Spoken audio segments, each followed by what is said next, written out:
What are the two main phases involved in fine-tuning large language models, LLMs?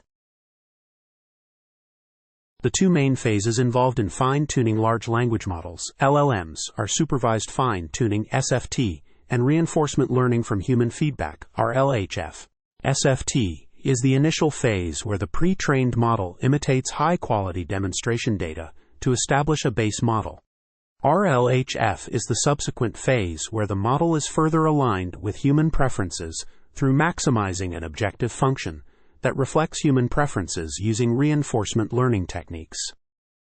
Specifically, RLHF involves optimizing the model based on a reward function derived from human, labeled data or preference pairs, leading to enhanced performance in practical applications. How does direct preference optimization, DPO, differ from proximal policy optimization, PPO, in reinforcement learning from human feedback, RLHF, domain? Direct preference optimization, DPO, differs from proximal policy optimization, PPO, in the reinforcement learning from human feedback, RLHF, domain in several key ways.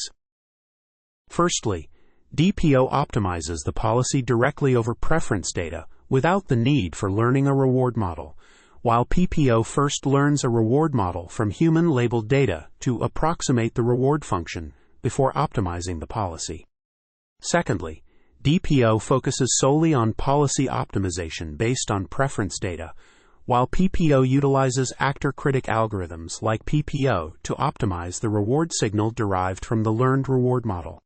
Thirdly, DPO may find biased solutions that exploit out-of-distribution responses, while PPO can leverage MPT-only data and generate responses beyond the preference dataset distribution, with additional regularization through KL divergence between the policy and the reference model.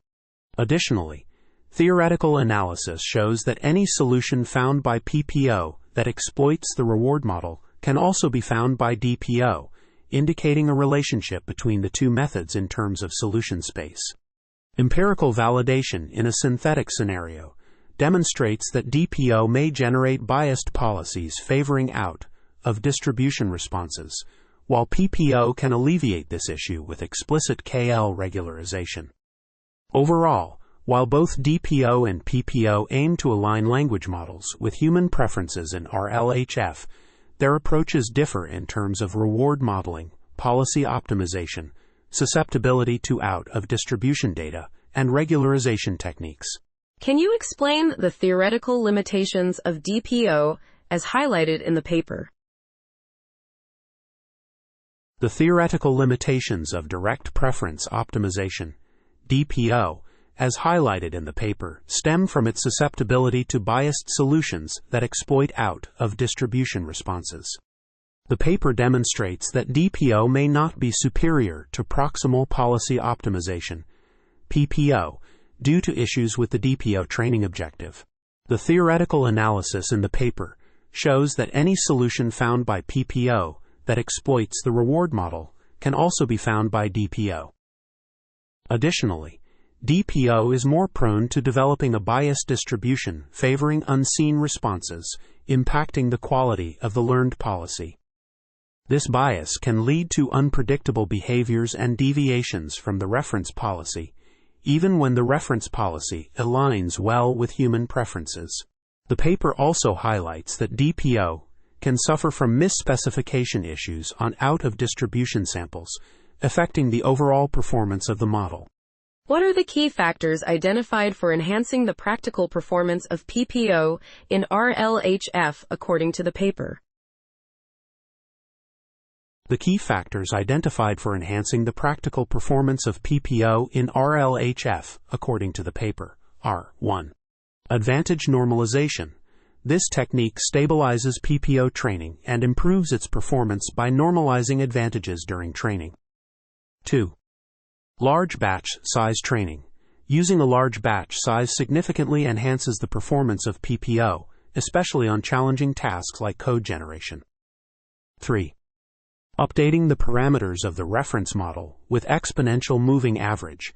This technique involves gradually updating the reference model through an exponential moving average, which helps in improving the performance of PPO by ensuring that the reference model adapts to the changing main LLM model during training. These three key factors have been identified through ablation studies and empirical analysis as critical for optimizing the performance of PPO in RLHF tasks, leading to state-of-the-art results in challenging benchmarks like code contest. What datasets were used in the experimental validation of DPO and PPO methods, and what were the results in terms of safety rate and helpfulness reward? The experimental validation of DPO and PPO methods was conducted on the SAFE RLHF dataset, and the results were as follows. When using the SFT alpaca base model, DPO performed poorly, achieving a safety rate of 87% and a low helpfulness reward. However, after resolving the distribution shift issue by fine-tuning the SFT alpaca model on the SAFE RLHF dataset with safe responses to obtain SFT safe, DPO's safety rate increased to 88%, and the helpfulness reward improved from 89% to 90%. The experiments on the SAFE RLHF dataset demonstrated that both DPO and PPO were able to generate responses with less harm, while PPO's responses were found to be more helpful. How did the proposed method, PPO, perform in the code contest dataset compared to the previous state-of-the-art model ALPHACODE41B? The proposed method, PPO, outperformed the previous state-of-the-art model ALPHACODE41B in the code contest dataset. Specifically, on the code contest dataset, the PPO model with 34B parameters achieved a significant improvement from 16.4% to 22.4% at 1K, showcasing a 10% improvement over AlphaCode 41B. This performance enhancement demonstrates the superiority of PPO in generating code solutions compared to the previous state-of-the-art model in the challenging code contest dataset.